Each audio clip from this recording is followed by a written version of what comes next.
আজ আপনাদের জন্য সুচিস্মিতা ধরের লেখা গল্প সেই নারকেল গাছটা।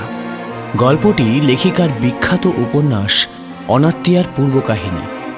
যারা এখনও অনাত্মীয়া পড়েননি তাদের জন্য বইটির পারচেস লিঙ্ক ডেসক্রিপশন বক্সে দেওয়া রইল। আমাদের শ্রোতা বন্ধুদের বোঝার সুবিধার্থে গল্পের শুরুতেই একটি বিষয় জানিয়ে রাখি। এই গল্পটিতে বর্তমান এবং অতীতের ঘটনা পাশাপাশি বর্ণনা করা হয়েছে, যেখানে বর্তমান ঘটনাটি অতীতের প্রেক্ষাপটে নির্মিত। আমরা আশা করব আপনারা মন দিয়ে গল্পটি শুনবেন এবং উপভোগ করবেন। শুরু হচ্ছে আজকের গল্প, সেই নারকেল গাছটা।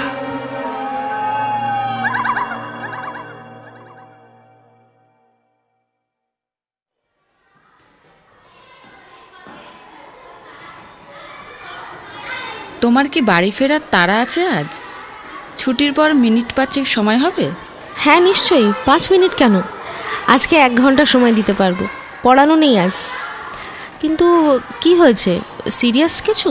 আরে না না, সিরিয়াস কিছু না, একটা খবর দেব, ভালোই খবরটা। দক্ষিণ ও মধ্য কলকাতার সংযোগস্থলে অবস্থিত বেসরকারি ছেলেদের স্কুলটিতে আমি ও আমার মতো টেকনোলজি এইডেড লার্নিং জানা বেশ কিছু শিক্ষক শিক্ষিকা নিয়োগ হয়েছে মাস কয়েক হলো। তাদের সংক্ষেপে ট্যাল টিচার বলা হয়। এই ট্যাল কথাটা গোড়ার দিকে ঠিক অনুধাবন করতে পারতাম না। পাশে বসা প্রায় আমার বয়সী বা একটু সিনিয়র ফর্সা মাঝারি হাইটের মেয়েটিকে ঘাবড়ে গিয়ে জিজ্ঞেস করে বসলাম, আচ্ছা এই ট্যালা টিচারটা কি জিনিস মিস? সহশিক্ষক শিক্ষিকাদের স্যার বা মিস বলেই ডাকছেন টিচাররা, এসেই খেয়াল করেছিলাম। কিছুক্ষণ আমার দিকে অবাক হয়ে তাকিয়ে শেষে খানিক হেসে এসে উত্তর দিল, আরে ট্যালা না, ওটা ট্যাল। এভাবেই এক কথা দু কথায় খুব অল্প দিনেই বেশ ঘনিষ্ঠ বন্ধু হয়ে উঠেছিলাম আমরা দুজনে। কাজের ফাঁকে গল্প আড্ডা, ভবিষ্যৎ নিয়ে আলাপ আলোচনা এসব তো হতোই। এরপর আস্তে আস্তে একে অপরের বাড়ি যাতায়াতও শুরু হলো। আমার বাড়িটা অবারিত ক্লাব ঘরের মতো, দিন নেই রাত নেই লোকজন সমানে যাচ্ছে আসছে। আমার কলিগটি, নাম ধরা যাক রত্নদীপা, আমাদের বাড়ি আসতে বেশ পছন্দ করত। হই হুল্লোড়টাই ভালো লাগে। কত বড় খোলামেলা বাড়ি তোমাদের, কত লোকজন। আমাদের ওই ছোট্ট ফ্ল্যাটের মধ্যে গুতোগুতি করে থাকাই দেয়। লোকজন ডেকে যে গেট টুগেদার করবো তারও উপায় নেই ছাই। রত্নারা দক্ষিণ কলকাতাতেই থাকে। তাদের ছোট্ট অ্যাপার্টমেন্ট থেকে বেশ কয়েকবার ঘুরে এসেছি। বিধবা মা রত্না আর তার দাদা। রত্নার দাদা এই মুহূর্তে বিবাহ বিচ্ছিন্ন। আগের পক্ষের বৌদি শুনেছিলাম পাগল হয়ে গিয়েছিলেন। এসব কথা বেশি না ঘাঁটাই ভালো। রত্না নিজে একটা সাংঘাতিক মুখচোরা আপাতগম্ভীর মেয়ে। তার বৌদির হঠাৎ মাথার দোষ কেন হলো এই কথা জিজ্ঞেস করে তাকে অপ্রস্তুত করবার কোনো ইচ্ছেই আমার ছিল না। সেদিন যখন আমার এই মিষ্টি কলিগ কাম বান্ধবীটি ছুটির পর ভালো খবর শোনাবে বলল, তখন আমি ধরেই নিলাম এ খবর নির্ঘাত তার বিয়ে সংক্রান্ত কিছু। খুশি মনে চেকিংয়ের কাজগুলো সেরে বাকি থাকা একটা ক্লাস নিয়ে ছুটির জন্য অপেক্ষা করতে থাকলাম। ছুটির পর স্টাফ রুমের বাইরে বেরিয়ে মেন গেটের দিকে হাঁটতে হাঁটতে রত্না এক বাক্স মিষ্টি সমেত লাল সোনালি কার্ডটা আমার হাতে দিতে যেতেই আমি কনগ্রাচুলেশনস বলে তাকে জড়িয়ে ধরতেই যাচ্ছিলাম। সে তার স্বভাবসিদ্ধ মাপা অথচ মিষ্টি হাসিটা মুখে এনে বলে উঠল, আরে শোনো কথাটা আগে, আমার না, দাদার দ্বিতীয় বিয়ে, এটা তারই কার্ড। আমি বাড়ি না গিয়ে বললাম, কাকিমা কাকু যেন কিছু মনে না করেন। আমি কপট রাগ দেখিয়ে বললাম, মনে করবে তো বটেই, এতবার আমাদের বাড়ি যাও আর আজকে যেতে পারলে না? আজ না, আজ হাতে অনেকগুলো কার্ড আছে। বিয়ের কার্ড হাতে নিয়ে কারো বাড়িতে ঢুকে নিমন্ত্রণ করা যাবে না ভাই, বংশের নিয়ম। শেষ কথাগুলো যেন প্রায় ফিসফিসিয়েই বলল রত্না। এদিকে দাও দেখি একবার। কার্ডটা তার হাতে দিয়ে মুখে সংশয় নিয়ে তার দিকে তাকিয়ে দেখলাম তার মুখটাও কেমন একটা দ্বিধাগ্রস্ত। আমার হাত থেকে কার্ডটা নিয়ে তাতে নিজের ব্যাগ থেকে দুটো পুচকি কৌটো বের করে সিঁদুর আর হলুদের ফোঁটা দিল। আসলে সকালে একবার বড় বাড়িতে গেছিলাম ঠাকুমার ছবিতে কাঠগুলি ছুঁয়ে আসতে। ছোঁয়ানোর আগে সিঁদুর লাগাবার নিয়ম নেই তো। চলো বেরোই তাহলে। কাকু কাকিমাকে নিয়ে অবশ্যই এসো কিন্তু। তোমাদের আরও একটা বাড়ি আছে নাকি? হ্যাঁ, পৈতৃক বাড়ি, শরিকি, এই তো কাছেই। কে থাকে ওখানে?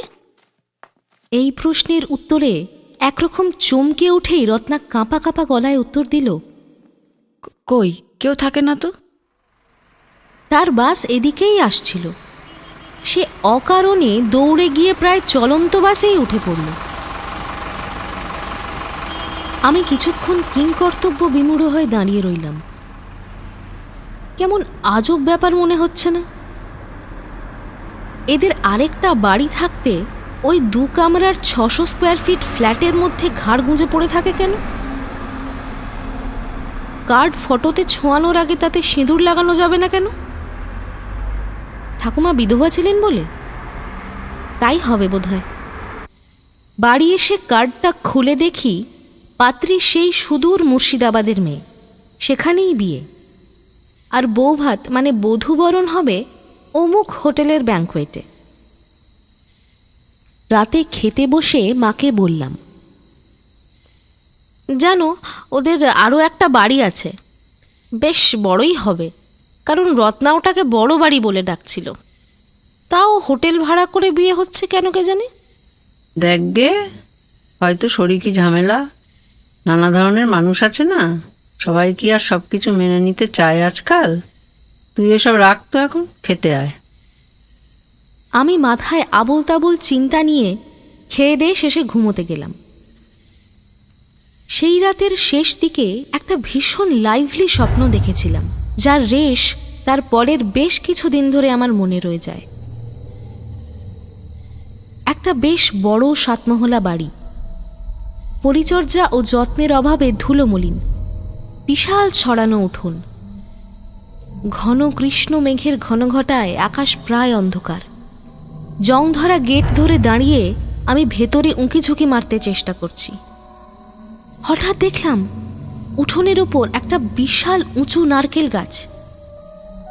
এটা কি আগে খেয়াল করেছিলাম?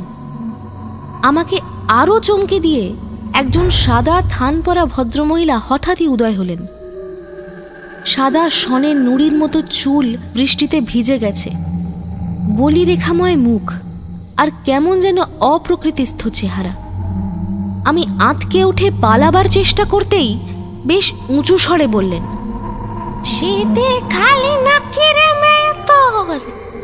স্বামী মরেছে নাকি মেরেছিস? আয় আয় ভেতরে আয়। বলেই তার বরফের মতো হাত দিয়ে খপ করে চেপে ধরল আমার হাতটা। আমি প্রাণপণে ঘুম ভেঙে উঠে পড়তে চাইলাম। বিভৎস চিৎকার শুনে দৌড়ে এলেন বাবা মা। কি সব সিনেমা দেখে বেড়াস? আবার আজ কানে ভরে এনেছিস রত্নাদের বড় পোড়ো বাড়ি আছে, হ্যান ত্যান গোষ্ঠীর পিণ্ডি। ওসব ভাবিস বলেই এমন স্বপ্ন দেখিস। এ কি আবার হাত ভেজা ভেজা কেন? জল ঘেটেছিস? হ্যাঁ? আমি কোনো সদুত্তর দিতে পারলাম না।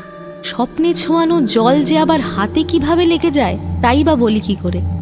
মনে অস্বস্তি নিয়ে আবার ঘুমোতে গেলাম সে রাতে। পরদিন স্কুলে গিয়ে দেখলাম রত্না যথেষ্ট স্বাভাবিক। ক্লাসগুলো একের পর এক শেষ করে লাঞ্চ ব্রেকে সে নিজেই এসে, ব্লাউজের ভালো টেলার কোথায় পাবো বলো তো? গয়না বানাতে গেলে সাধারণ দোকান থেকে নেওয়াই ভালো। পিসি চন্দ্রতন্ত্রতে অনেক খরচ। আরে দাদার আগের বিয়েটা 6 বছর আগে হয়েছিল তো, তখন সোনার ভরি এখনের থেকে অনেক কম টাকায় হতো। এসব সাধারণ মানের কিছু কথাবার্তা বলে পরিস্থিতি হালকা করে দিল সেই। আমিও হেসে স্বাভাবিকভাবে তার কথার উত্তর দিলাম। তারপর নিজেকে যতটা ক্যাজুয়াল দেখানো যায় দেখিয়ে জিজ্ঞেস করলাম, বিয়ের পর দাদা বৌদি কি তোমাদের ফ্ল্যাটেই উঠবেন? উত্তরে এসে চুপ করে আছে দেখে আমি আবার বললাম, এই সরি, পার্সোনাল প্রশ্ন করে ফেললাম, কিছু মনে করো না প্লিজ। এবার মুখে খানিক হাসি আনার চেষ্টা করে সে বলল, তাছাড়া যার উপায় নেই ভাই, সবে 4.5 কি 5 বছর হলো এই ফ্ল্যাটটা কিনতে টাকা ঢেলেছে। এখনই নতুন বাড়ি কেনা সংস্থান নেই, আপাতত আমাদের সাথেই থাকতে হবে যতদিন না আরেকটা ফ্ল্যাট কিনছে। এরপর আর অযাচিতভাবে কথা বাড়ানো চলে না। ওদিকে রিসেসও প্রায় শেষ। পরের পিরিয়ডে 11 এর ক্লাস আছে। নিজের ল্যাপটপটা খুলে মডিউলটা একবার ঝালিয়ে নিচ্ছি। মনটা যদিও পুরোপুরি মডিউলে নেই, এমন সময় হঠাৎ বিদ্যুৎ চমকের মতো একটা কথা মাথায় এলো। এ কথা তাকে জিজ্ঞেস না করলেই নয়, তাই লজ্জার মাথা খেয়েই বলে ফেললাম, তোমরা বছর 5 আগে ফ্ল্যাটটা কিনেছিলে? যেন আগামী প্রশ্নের আন্দাজ করাই ছিল আগে থেকে। এভাবেই সে সোজা আমার চোখের দিকে তাকিয়ে বলল, হ্যাঁ, দাদার আগের পক্ষ বিয়ে করে বড় বাড়িতেই উঠেছিল, তারপরেই বৌদি পাগল হয়ে যায়। তার কথা শেষ হওয়া মাত্র তীব্র জোরে বাজার বেজে ওঠে ব্রেক শেষ হবার জানান দিল। আচমকা আওয়াজে আঁতকে উঠেই একটু আগে শোনা কথাগুলো অনুধাবন না করতে পেরে আমি হাঁ করে তার মুখের দিকে তাকিয়ে রইলাম। তারও ক্লাসের সময় হয়েছে। চলে যেতে গিয়ে এক মুহূর্ত দাঁড়িয়ে আমার দিকে ফিরে বলল, আজ পড়ানো আছে, ছুটির পর 5 মিনিট সময় হবে কি? সন 1961, তেলিপাড়া, দক্ষিণ কলকাতা। মা, ভাত দুর্গা মুখে তোলেন। এইভাবে অরুচির নামে উপাস দিয়া কয়দিন চলবো? মা, মা। নিরুত্তর শাশুড়ির উপবাসক্লিষ্ট মুখটির দিকে এক মুহূর্ত হতাশ হয়ে তাকিয়ে থেকে দীর্ঘশ্বাস ফেলে ভাতের থালাটা নামিয়ে রাখলেন অন্নপূর্ণা ভৌমিক, তেলিপাড়ার ভৌমিক বাড়ির বড় বৌমা। শাশুড়িমা ঘুমোচ্ছেন। আদৌ ঘুমোচ্ছেন কি, নাকি বৌমাকে এড়িয়ে যাবার জন্যেই ওই চোখ বুঝে পড়ে আছেন, কে জানে। আজ নিয়ে 3 দিন হলো তার শাশুড়ি মুখে কিছুই তোলেন না। হেসেল থেকে আসা খাবার মুখে দেওয়া তো দূর, তার নিজের ঘরেও চিড়ে মুড়ি এমন কিছুই নেই যা দিয়ে ক্ষুণ্ণিবৃত্তি করা যায়। কারণটা কারোরই জানা নেই। টগরের 3 ছেলে এবং 2 বউ প্রত্যেকেই জিজ্ঞেস করেছেন, কিন্তু কোনো সদুত্তর পাননি। মুখে কুলু পেটে বসে আছেন টগরবালা ভৌমিক, ভৌমিক বাড়ির সর্বজ্যেষ্ঠা সদস্যা। গত পরশুদিন দুপুরবেলায় হঠাৎ তার দোতলার ঘর থেকে ভেসে আসে তার আর্তকণ্ঠের চিৎকার। দৌড়ে আসেন অন্নপূর্ণা, তার পেছন পেছন প্রীতিলতা। সেদিন একাদশী ছিল।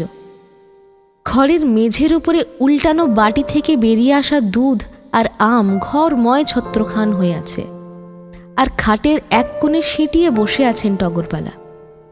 চোখে মুখে সাংঘাতিক ভয়ের অভিব্যক্তি। সেই স্তক এরকমই চলছে। সেদিন ঠিক কি হয়েছিল কিছুতেই ভেঙে বলছেন না টগর কাউকে। কোনো রকমের খাদ্যও মুখে তুলছেন না কিছুতেই। নানাভাবে নানা জনে চেষ্টা করে শেষে ব্যর্থ হয়ে হাল ছেড়ে দিয়ে অমোঘ পরিণতির অপেক্ষা করছেন, আর নিজ নিজ ভাগ্যকে দোষারোপ করে চলেছেন। অন্নপূর্ণা একা একা সকলের অগোচরে এসে বহুবার জিজ্ঞেস করেছেন টগরকে।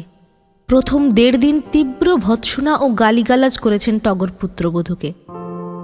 তখন শরীরে শক্তি ছিল বোধ করি। গতকাল থেকে শয্যা নিয়েছেন। ছেলেরা এসে কেঁদে কেটেও 1 গ্রাস অন্নও তোলাতে পারেননি মুখে। চেহারা অপ্রকৃতিস্থ, চুল অবিন্যস্ত। হঠাৎ টগরকে দেখলে বদ্ধ উন্মাদ বলে মনে হয়। মাত্র 2 দিনে এই সাংঘাতিক পরিবর্তন তার কিভাবে হলো এবং কেন হলো, এ প্রশ্নের উত্তর পাওয়ার জন্য আগামীকাল ডাক্তারবাবুকে নিয়ে আসা হবে। অন্নপূর্ণা অনেক ছোট বয়সে বিয়ে হয়ে এসেছিলেন এই বাড়িতে। বিয়ে হয়ে এসে থেকে শাশুড়িকে শুধু বলার জন্য মা বলে ডাকতেন না তিনি, মনে প্রাণে তাই মানতেনও। কিন্তু এ কি হলো মায়ের? অন্তত তিনি তো সজ্ঞানে কিছুই করেছেন বলে মনে পড়ছে না। আরও কিছুক্ষণ থালা হাতে দাঁড়িয়ে রইলেন তিনি। তারপর অভিমানের অশ্রুবিন্দু গোপন করতে অবিলম্বে প্রস্থান করলেন শাশুড়ি মায়ের ঘর থেকে। এতক্ষণ ইচ্ছাকৃতভাবে চোখ বুজে পড়ে থাকা টগরবালা দেবী কিন্তু আদৌ ঘুমোচ্ছিলেন না।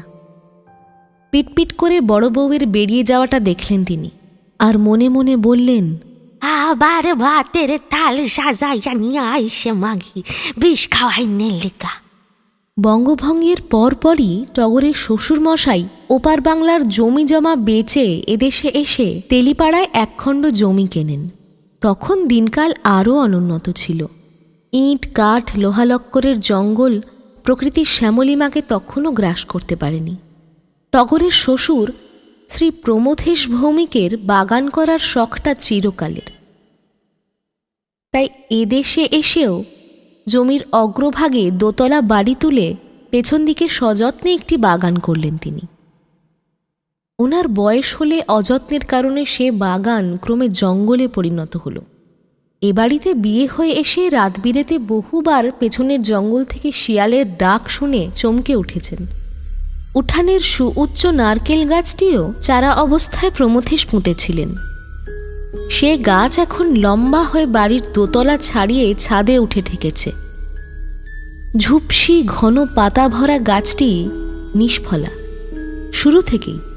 কোনো দিনও নারকেল তো দূর, একটা ডাবের দেখাও মেলেনি ও গাছে।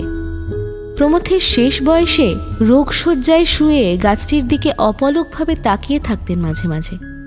শ্বশুরের দোতলার ঘরে ওষুধ দিতে এসে একদিন জিজ্ঞেস করেছিলেন টগর, কে দেখেন বাবা ওদিকে? ক্ষীণ ভাঙা অথচ প্রত্যয়পূর্ণ কণ্ঠে প্রমথেশ বলেছিলেন, লুকায়নের জায়গা। এমন কিছু ছিল তার ওই সাধারণ কথায় যে অন্তরাত্মা কেঁপে উঠেছিল অষ্টাদশী টগরের। কাঁপা গলায় জানতে চেয়েছিলেন তিনি, কার? জাগো দেখতে পায় না কেউ, জাগো লুকায়নের জায়গা। ভয়ে আর কথা বাড়াননি টগর। এর অল্প কিছু দিনের মধ্যেই মারা যান প্রমথেশ। খোলা ভয়ার্ত চোখ দুটো শটান তাকিয়েছিল নারকেল গাছটার গুঁড়ির দিকে। শ্বশুরের অস্বাভাবিক মৃত্যুর পরে টগরের স্বামী প্রণবেশ বেশ দক্ষতার সাথে পৈতৃক ব্যবসা চালিয়ে নিয়ে গেছেন আমৃত্যু। 3 ছেলের বড়টি ও মেজটি ওকালতি পাশ দেওয়ায় লোকমুখে বাড়ির নাম অচিরেই উকিল বাড়ি হয়ে উঠেছিল। তবে ছিট কাপড়ের ব্যবসাটিও তুলে দেননি তারা। একজন মুন্সি গোছের লোক ছিলেন, নাম ধরা যাক রাধাকান্ত মুখুজ্জে। ব্যবসাপাটের দেখাশোনা তিনিই করতেন। একাদশীর নিরামিষ খাবার বড় বৌমা নিজে হাতে দিয়ে গেছিল। দুধের বাটির ঢাকনা তোলা মাত্র একটা মরা টিকটিকি ভেসে উঠল চিত হয়ে। আতঙ্কে সে বাটি ছুঁড়ে ফেলে দিয়ে চিৎকার করে উঠলেন টগর। সে চিৎকার শুনে দৌড়ে এলো সকলে। কিন্তু আশ্চর্যের বিষয় এটাই যে তারা এসে মেঝেতে ছড়িয়ে থাকা খাবারগুলো পরিষ্কার করবার সময় সেই টিকটিকির চিহ্ন মাত্র দেখতে পাননি।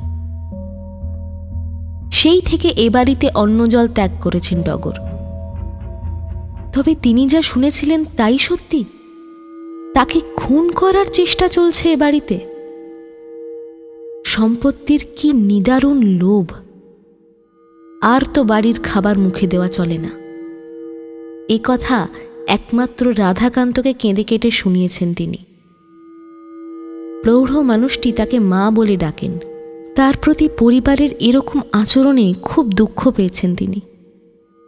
গভীর রাতে সকলে ঘুমিয়ে পড়লে রাধাকান্ত শুদ্ধ মতে 1 ঘটি দুধ এনে দেন টগরকে। ওটাই তার সারাদিনের খাদ্য বা পানীয়। একজনের সাথে আলাপ করাবে বলেছে রাধাকান্ত। সে পারে টগরের সব সমস্যার সমাধান করতে। তবে তার সাথে অমাবস্যার আগের রাত ছাড়া সাক্ষাৎ হওয়া সম্ভব নয়।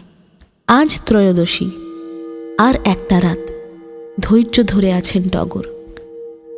দিনমানে আজকাল আর কিছু ভালো লাগে না তার। রাত পড়লে মনটা একটু ভালো হয়। এক দৃষ্টিতে তাকিয়ে থাকেন উঠানের নারকেল গাছটার দিকে। কেউ তাকে ভালোবাসে না, তাকে দেখতে পারে না দু চোখে। বাবা কি যেন বলেছিলেন, যাদের কেউ দেখতে পায় না গাছটি তাদের লুকানোর জায়গা। তিনিও কি তবে লুকাবেন ওখানে? এসব ভাবতে ভাবতে তার চোখ লেগে এসেছিল। হঠাৎই একটা অদ্ভুত আওয়াজে চোখ দুটো খুলে যায়। শব্দের উৎস খুঁজতে গিয়ে টগর তাড়াতাড়ি বারান্দার দিকে তাকালেন।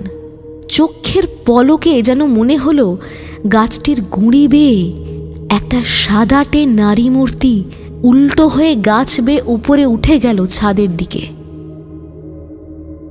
এই ভয়াবহ দৃশ্য দেখে টগর আড়ষ্ট হয়ে বসেছিলেন গাছটার দিকে তাকিয়ে। হঠাৎই দরজায় মৃদু আওয়াজ শুনে আঁতকে উঠে বিষম চিৎকার করতে যাচ্ছিলেন। দুধের ঘটি হাতে ঘরে ঢোকা রাধাকান্ত তাড়াতাড়ি মা, আমি আইছি বলে ভেতরে এলেন।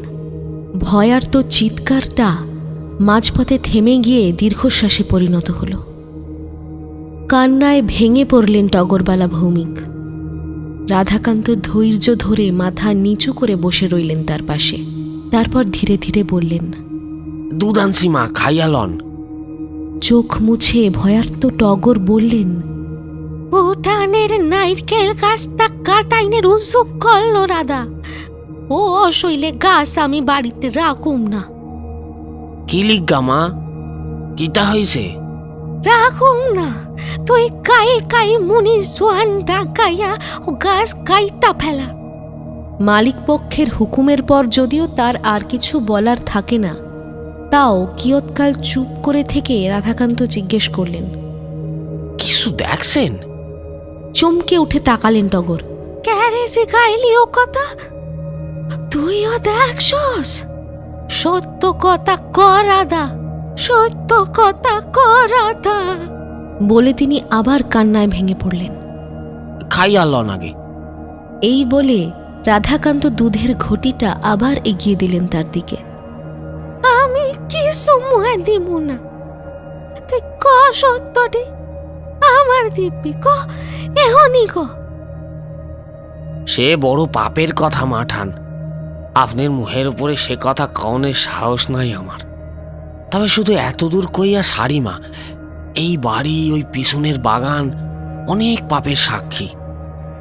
আপনার শ্বশুর স্বামী বহু অন্যায্য কাম করছেন এই ভিটায়। সেই সকল নিষ্পাপ মাইনসের আত্মা যাইব কই? এইখানেই লুকাইয়া থাকে। আপনার কর্তা কত মাইয়া সর্বনাশ করছেন। আপনি যখন বাপের ভিটায় যাইতেন, যাও গা সাইরেন মা, দুধটুকু মুহে দেন মাগো, শরীর থাকবো কি কইরা? তাই নে অপরাধ করছেন। রাধাকান্ত মাথা নিচু করেই ইতিবাচক ঘাড় নাড়লেন। এরপর খাদ্য হোক বা পানীয়, গলা দিয়ে আর নামবার নয়। রাধাকান্তের বিস্তর অনুরোধ এবং পা ধরাধরিতে শেষে 2-1 ঠোক দুধ খেয়ে বাকিটা সরিয়ে রেখে পাশ ফিরে শুয়ে ফোঁপাতে লাগলেন টগর। এই দশা হলো শেষে তার সোনার সংসারের। স্বামী, পিতৃতুল্য শ্বশুরমশাই সব চরিত্রহীন। ও তাই বোধহয় বাবার বৈরাগ্য হয়েছিল শেষকালে। তাই বুঝি গাছের দিকে তাকিয়ে নিজের কৃতকর্মের জন্য অনুতপ্ত হয়ে পড়ে থাকতেন। এই প্রজন্মের মানুষগুলোও তাকে ভালোবাসে না কেউ। বাড়ির বউরা যে বিষ দিয়ে মারতে চায় তাকে, এ তো একাদশীর দিন নিজের চোখেই দেখলেন। গোটা টিকটিকি দুধে চুবিয়ে এনেছিল বড় বউ, আর এই মেয়েকেই কিনা একসময় কোলে বসিয়ে নিজের হাতে খাইয়েছেন তিনি।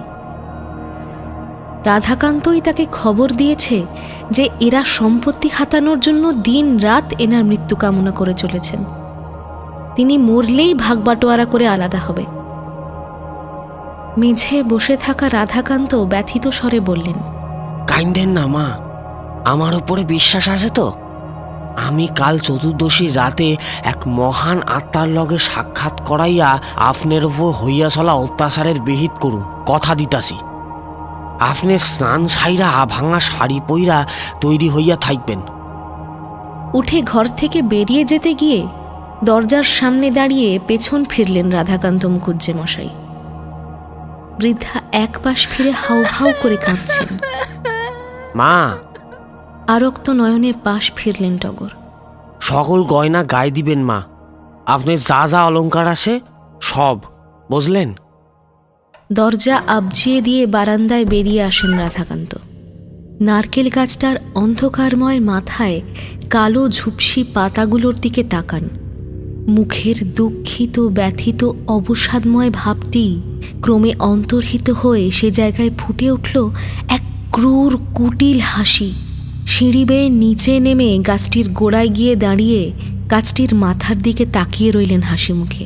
তারপর নিচু গলায় ডাকলেন, আয় আয়। কয়েক সেকেন্ডের ফারাকে এক মাথা কালো চুল ঝুলে পড়ল গাছটা থেকে। গুড়িটার গায়ে শব্দ উঠল,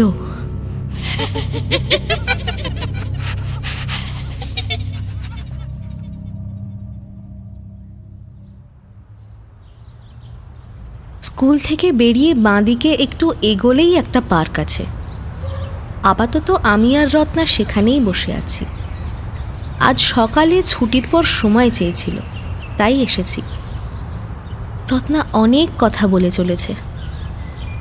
দাদা শুধু কেন, আমাদের বংশের কোনো ছেলেই, মানে ধরো বাবা, ছোট জ্যাঠা বা বড় জ্যাঠা, কেউই বউ নিয়ে ওই বাড়িতে বেশি দিন টিকতে পারেননি। জ্যাঠারা উকিল ছিলেন, ওনাদের প্রচুর প্রতিপত্তি ছিল। বড় জেঠি মারা যাওয়ার পর বড় জেঠু ও তার 2 মেয়ে নতুন বাড়িতে শিফট করে যান। ছোট জেঠুর শরীর এমনিতেই ভালো থাকতো না, লিউকোমিয়ার পেশেন্ট ছিলেন। তবে ছোট জেঠিমা কিন্তু বড় জেঠিমারও আগে মারা গেছিলেন। ওই বাড়িতে প্রথম আশ্চর্য মৃত্যুটা ছোট জেঠিরই হয়েছিল। ওনার মৃত্যুটা আপাতভাবে অপঘাত মনে হলেও পোস্টমর্টমে দেখা যায় যে ওনার হার্ট এবং 2টো কিডনি নষ্ট হয়ে গেছিল। কিন্তু যতদূর শুনেছি কোনো অসুস্থতা ছিল না ওনার। অপঘাত? আমার প্রশ্নের উত্তরে হালকা হাসল রত্না, তারপর আবার বলে চলল, একে একে সবাই ছেড়ে চলে গেল বাড়িটাকে, সবাই। আমাদের বাবা সামান্য স্কুল টিচার ছিলেন। পৈতৃক সম্পত্তি ভাঙিয়ে আর কতদিন খাওয়া যায়। আমরা মাথা গুঁজে পড়েছিলাম বেশ কিছুদিন, যতদিন বাবা ছিলেন। তারপর বাবাও গেলেন। দাদা প্রথমবার প্রেম করে হাই স্কুল সুইটহার্টকে ধরে আনলো, নবনীতা। ভারী মিষ্টি ছিল মেয়েটি, দক্ষিণ কলকাতারই মেয়ে। পাটুলিতে তার পৈতৃক বাড়ি, আর আমরা তখন ভাড়া বাড়িতেই থাকতাম। বিয়ের পর কনেপক্ষ যখন মেয়েটিকে আমাদের ভাড়া বাড়িতেই পাঠাতে চাইল, তখনই উপস্থিত হলো মহা সমস্যার। বাড়ির মালিক নির্দিষ্ট ভাড়াটে সংখ্যার বেশি থাকতে দেবেন না। রত্নার কথায় যা বোঝা গেল, শেষে নবনীতার জেদেই এক প্রকার বহু বিধিনিষেধ সত্ত্বেও রত্নার দাদা বিয়ের পর বউ নিয়ে সোজা বড় বাড়িতে গিয়ে উঠল। বধূবরণের কোনো সরঞ্জামই আসেনি, কারণ কোনো পরিজনও আসেনি সেই অনুষ্ঠানে সামিল হতে। রত্না আর তার বিধবা মা কিভাবে সব মঙ্গলাচার সম্পন্ন হবে সে কথা ভাবছেন। এমন সময় ঠকাস করে সশব্দে একটা পাথরের সিঁদুর কৌটো নারকেল গাছটার থেকে পড়ে খণ্ড খণ্ড হয়ে ছড়িয়ে পড়ল উঠোনময়। কিন্তু তাতে সিঁদুর নেই। সেই কৌটোর টুকরোর ভেতর থেকে কালচে ছাই বেরিয়ে বাতাস ভরে ফেলল চক্ষের নিমেষে। যে যার চোখ মুখ বাঁচাতে দিকবিদিক জ্ঞানশূন্য হয়ে ছুটে পালাতে লাগলো। ঝড় থামলে দেখা গেল এক আশ্চর্য দৃশ্য। নতুন বউ গাছের গোড়ায় পদ্মাসনে বসে আছে, নজর গাছটির উপর দিকে। কেমন একটা বোবা ফ্যালফ্যালে দৃষ্টি দিয়ে সে গাছটার দিকে তাকিয়ে আছে। কে থাকে ওখানে? কিছুক্ষণ আগে ঘটে যাওয়া আকস্মিক ঘটনাটায় সকলেই বাকরুদ্ধ হয়ে গিয়েছিলেন। তার মধ্যে নতুন বউয়ের এই রকম কাণ্ড দেখে কিছুটা আশ্চর্য এবং বিরক্ত হয়েই রত্নার মা বলে উঠলেন, ওখানে কে থাকবে আবার? যাও যাও, ঘরে ঢোকো। চলে যেতে গিয়ে আরেকবার পেছন ফিরে দেখেছিল নবনীতা। কেউ কোথাও নেই, অথচ সে স্পষ্ট দেখল একটি সাদাটে বুড়ি মানুষ, ভয়াবহ চেহারা, এক দৃষ্টিতে গাছের ওপর থেকে দেখছে তাকে। সন 1961, তেলিপাড়ার ভৌমিক বাড়ি, দক্ষিণ কলকাতা। চতুর্দশীর রাত, সময়ে আন্দাজ 2টো হবে। স্নান করে পাট ভাঙা সোনালি জড়ি বসানো কোড়া রঙের শাড়ি পরেছেন টগর। মোট 42 ভরি গয়না তার। বাপের বাড়ি শ্বশুরবাড়ি থেকে পাওয়া তো আছেই, এছাড়াও বিভিন্ন পালা পার্বণের স্বামী প্রণবেশ তাকে গয়নাই দিতেন। 9টা হার, সিথিপাটি, 4 জোড়া বালা, কঙ্কন, চূড়, চুড়ি, মান্তাসা, হাতপদ্ম, অগন্তি পাশা, ঝুমকো আর আংটি, সবই নিখাদ সোনার, পায়ের ময়লজোড়া ছাড়া, সে দুটি রূপোর। এই গয়নার লোভেই হয়তো বউরা খুন করতে চায় তাকে। নিশ্চয়ই তার গয়নার উপরই নজর পড়েছে। নিজের অজান্তেই কয়েক ফোঁটা জল বেরিয়ে আসে চোখ থেকে। তবে এর প্রতিকার তিনি করেই ছাড়বেন। কোনো বৌমাকেই শান্তিতে তিষ্ঠতে দেবেন না তিনি এ ভিটেয়। রাধাকান্তের নির্দেশ মাথায় ছিল, তাই একে একে সব গয়নাই পরে নিলেন তিনি, মলজোড়াও। সবকটা দুল পরতে পারলেন না বলে সেগুলি সাথে নিয়ে বসলেন। আরক্ত নয়নে কোমর ছাড়ানো দুধের মতো সাদা চুলের রাশিতে, ঈষৎ ঝুঁকে পড়া চেহারায় আর গা ভর্তি গয়নায় এক অর্ধোন্মাদ রাক্ষসীর মতো লাগছিল টগরবালাকে। রাধাকান্ত আজও দুধ নিয়ে এসেছে ঘটি ভরে, তবে এখন খাওয়ানোর জন্য নয়, আগে সঠিক স্থানে পৌঁছতে হবে। দোতলা থেকে নেমে উঠানে দাঁড়ালেন আগে রাধাকান্ত, তার পেছনে টগর। মেঘাচ্ছন্ন লালচে আকাশ, থমথমে প্রকৃতি।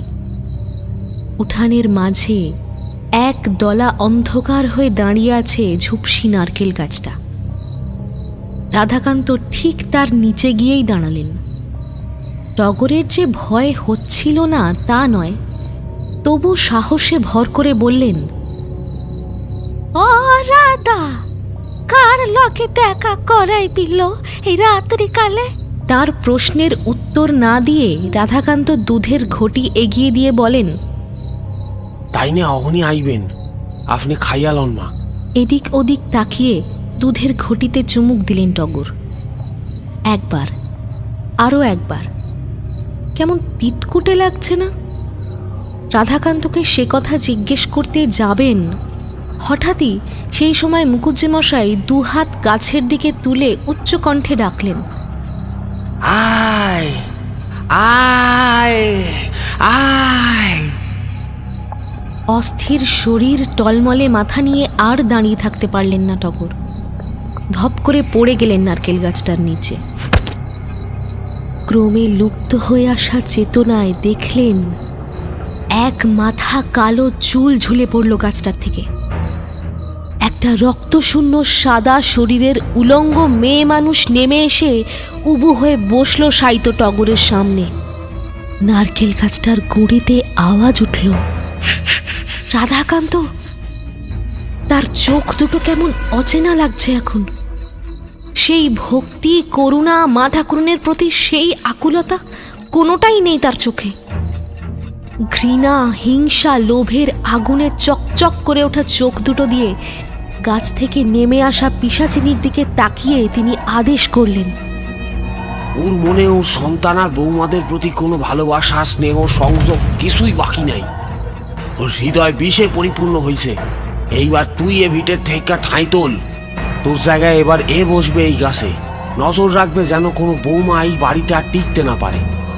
বিয়ে হয়ে এই বাড়িতে কোনো বউ সংসার করতে পারবো না আর। হয় তার কপালে মৃত্যু, নয় বৈধব্য যোগ, আর তাও না হইলে আরো সাংঘাতিক কিছু। যা তুই এখন থেকে মুক্ত। যা যা, বিদায় হ। এ কথা বলে মৃতপ্রায় টগরের হাত, গলা, কান থেকে তড়িঘড়ি গয়নাগুলো খুলতে থাকেন মুকুজ্জে মশাই। এ বাড়ির সাথে তার বহুদিনের শত্রুতা। এত প্রতিপত্তি এদের, পারত না ব্যবসাটুকু তার নামে লিখে দিতে? তা না করে দিনের পর দিন তাকে দিয়ে উদয়স্ত খাটিয়েছে। কিছু ক্ষেত্রে তার ন্যায্য পাওনা থেকে বঞ্চিত করে গেছে।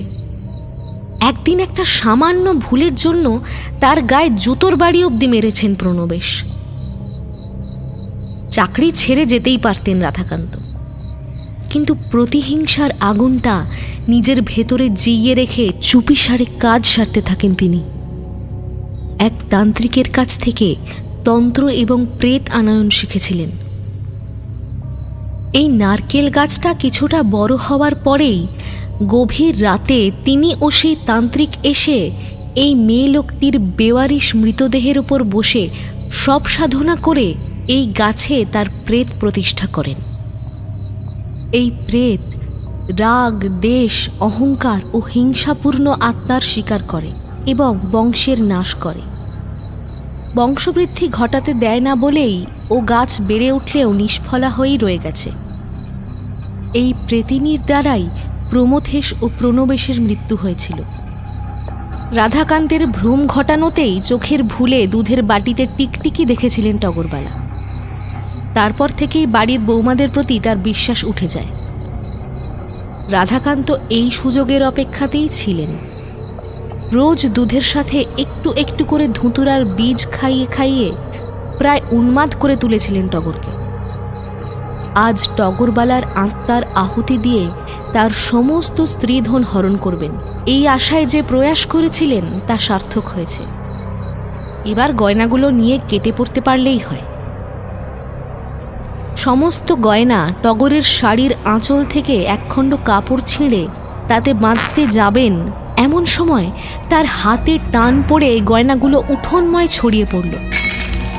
সেই অপার্থিব সাদা উলঙ্গ নারীমূর্তি বজ্রমুষ্টিতে তার হাত টেনে ধরেছে। এক ঝটকায় রাধাকান্তকে মাটিতে ফেলে তার বুক খামচে ধরে তীক্ষ্ণ নখরযুক্ত হাতে বুক চিরে ফালা করে হিঁচড়ে টেনে বের করে আনলো রাধাকান্তের রাগ, দেশ, অহংকার ও হিংসাপূর্ণ কলিজা। তারপর মহানন্দে সেটা চিবোতে চিবোতে উল্টো হয়ে গাছ বেয়ে উঠে গেল আবার। পিশাচকে যে চট করে স্থানচ্যুত করা যায় না, এ কথা ভুলে গেছিলেন রাধাকান্ত মুখুজ্জে। ফেব্রুয়ারি 2013, মিলনতিথি বিবাহবাসর, রাধাবাজার, কান্দি, মুর্শিদাবাদ। আজ রত্নার দাদার দ্বিতীয় পক্ষের বিয়ে। বাড়িতে অনেক ঘ্যান ঘ্যান করে বিস্তর কাঠখড় পুড়িয়ে বরযাত্রীতে আসার অনুমতি পেয়েছি। একেবারেই অজগ্রাম, খড়ের ছাওয়া মাটির বাড়ি, ধান ক্ষেত, গরু ছাগলের পাল, কিছুই বাদ নেই। পাত্রীদের পদবী রায়। পাত্রীর নিজে বাড়ির মেজ মেয়ে, তার বাবা স্কুল মাস্টার। শ্যামলা হলেও নতুন বউয়ের মিষ্টি মুখটায় সব সময় হাসি মাখানো থাকে। আর এনার কিন্তু এটিই প্রথম বিয়ে। দাদার আগের বৌভাতটা জায়গা ভাড়া করেই হয়েছিল, বড় বাড়ির কাছাকাছি একটা পার্কের মধ্যে। জেঠুরা এসেও ছিলেন নিমন্ত্রণ রক্ষা করতে, তবে ওইটুকুই, বাড়ি অবধি কেউই আসলো না। নতুন বৌদি ভাইকে তার বাপের বাড়ির লোকে এসে তার পোষা রটওয়েলার দিয়ে গেল সেই রাতেই। দাদা অ্যানিম্যাল লাভার, ওর কোনো আপত্তি ছিল না। মা প্রথমে আপত্তি করেছিলেন, তারপর কি মনে করে মত দিলেন। একটানা বলে রত্না থামল। আমরা সবে এসে বসেছি। দাদাকে বরণ করে বর বসানোর জায়গায় নিয়ে যাওয়া হয়েছে। রত্না, আমি ও বর তরফের অন্যান্য মেয়েরা একটি ঘরে পোশাক পরিবর্তন, প্রসাধন এসবের জন্য ঢুকেছিলাম। সেসবের পালা শেষ, তাই এই ঘরের সামনে টানা ঝুল বারান্দায় দাঁড়িয়ে কথা বলছি। আবারও প্রেমজ বিয়ে, রত্নাই বলেছিল। তাই তো দ্বিতীয় পক্ষ হলেও অনুরা মেয়ে। বাড়ির ভয়ানক ইতিহাস সত্ত্বেও এত আয়োজন। দাদা ভুলতে পারল কি করে? না মানে, আগের বৌদিও তো ভালোবাসার মানুষ ছিলেন। আমার প্রশ্নের উত্তরে কিছুক্ষণ চুপ করে থাকলো রত্না, তারপর বলে উঠল, একটা খুনির সাথে আর প্রেম করা চলে কি? সম্ভবত এই সাংঘাতিক কথাটি শুনে আমার মুখে কিছু ভাব পরিবর্তন হয়েছিল। তাই সে আমার ভুল ভাঙাতে বলল, না, ঠিক আমাদের কাউকে মারেনি। সানাবড়া মুখে তোলক ঠাকুরজিরা, এখানে বিখ্যাত মিঠাই বটেক। পাত্রীর বোন এবং একজন পরিচারিকা এসেছেন, কাঁসার থালায় মিষ্টি, সিঙারা, জল এসব নিয়ে।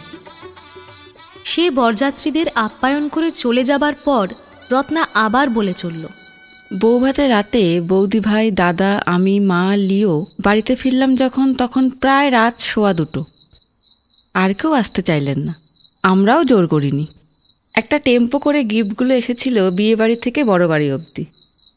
টেম্পোওয়ালা গিফটগুলো উঠে নামিয়ে দিয়ে ভাড়া বুঝে নিয়ে চলে গেল।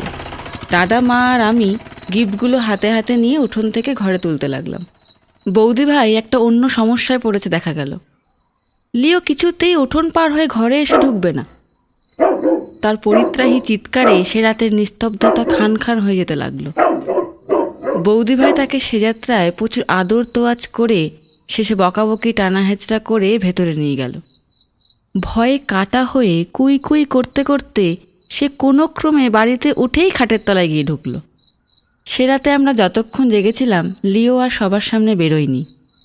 মা একটু দূরত্ব রেখে চলছিলেন, তাই দাদাই উদ্যোগ করে বৌদিদের বাড়ি থেকে পাঠানো পেডিগ্রির প্যাকেট খুলে একটা বাটিতে নিয়ে খাওয়ানোর চেষ্টা করছিল। কিন্তু বিস্তর ডাকাডাকি করেও তাকে বের করা গেল না। একভাবে এক কোণায় বসে কুই কুই করেই যেতে লাগলো। সারাদিনের দৌড়াদৌড়িতে চোখ লেগে আসলেও একটা অজানা অস্বস্তিতে ঘুম আসছিল না সে রাতে।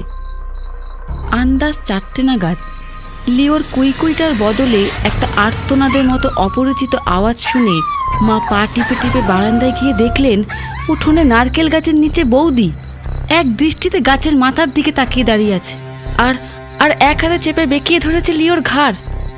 লিওর আর্তনাদ করতে করতে লেজ আঁচড়াচ্ছে। এ কি এই নিতা, কি করছো তুমি? আতঙ্কে চিৎকার করে উঠলেন মা, আর সেই চিৎকারেই লিওকে ছেড়ে উঠোনে অজ্ঞান হয়ে লুটিয়ে পড়ল বৌদি ভাই।